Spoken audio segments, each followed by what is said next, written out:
Anya. And I'm Layla. Welcome back to our channel, Elementary My Dear, where we make nutrition science easy for you to digest.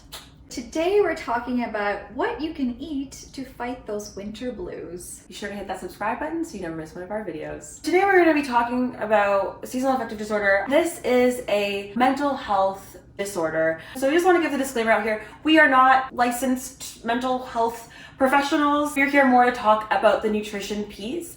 And if you are concerned at all that you may have any symptoms of seasonal affective disorder, or if you're worried that maybe what you think are winter blues might be affecting your life, that's definitely a time to consult with a physician or a psychologist or a mental health professional that you can connect with. Tell me how you feel about winter. I have to say, winter is always a tough time for me, emotionally, mentally, everythingly. Absolutely. And I grew up in northern Alberta, and where the winters are long and cold.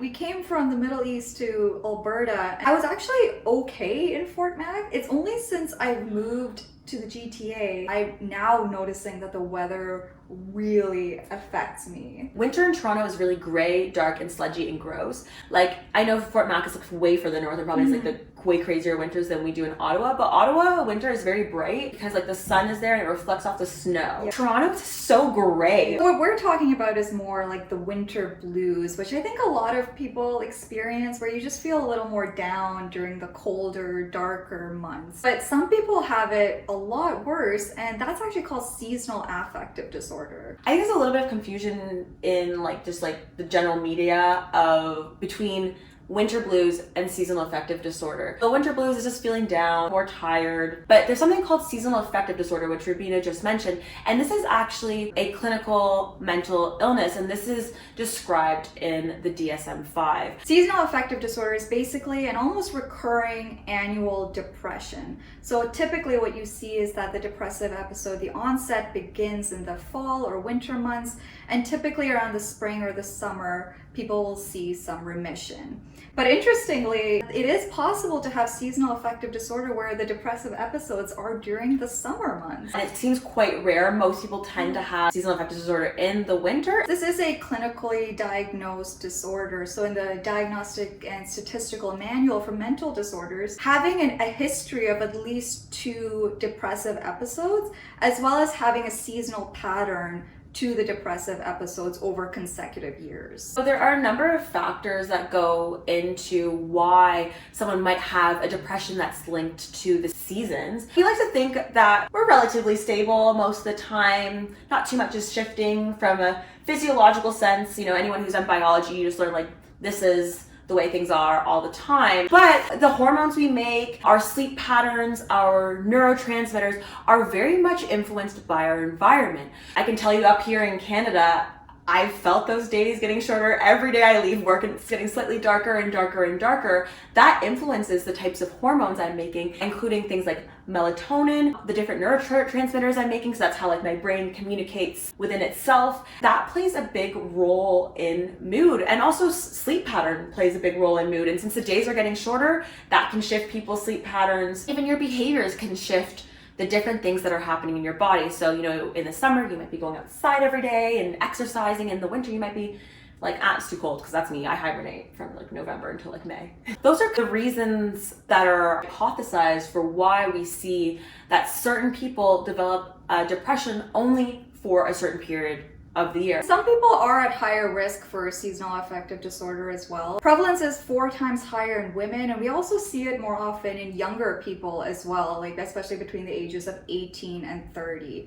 And you know, for people that have a history of depressive episodes or have a family history of schizophrenia or depression, we also see that those individuals are at higher risk. We see a difference geographically too. There's higher prevalence of seasonal affective disorder in those that live at higher latitudes or those that live in very cloudy places. Seasonal affective disorder affects about 1% of people in Florida, but 9% in Alaska. Also, interestingly, a protective factor is having blue eyes. So, of course, we're a nutrition channel, so shall we talk about food? Yes, let's do it. First off, we should say that there actually isn't that much research on seasonal affective disorder specifically in relationship to food. So we're just going to present early research that we do have on the topic. And also we're going to supplement that a little bit with some of the research around depression and nutrition because they are two separate diagnoses in the DSM-5, but they do share a lot of common themes. We do see that there's an association between vegetarianism and seasonal affective disorder, where those that say that they're vegetarian, there's a higher prevalence of seasonal affective disorder. You might be wondering, okay, that seems like a very strange connection, is like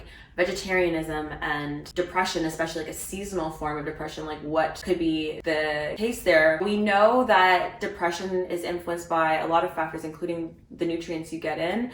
Iron deficiency can make you tired. B12 deficiency has been linked to depression. The link that was discussed in this specific article was actually to do with protein. There's an amino acid called tryptophan that is more prevalent in animal foods. And it's really cool because our bodies actually are able to make serotonin from tryptophan. And serotonin is a feel-good hormone.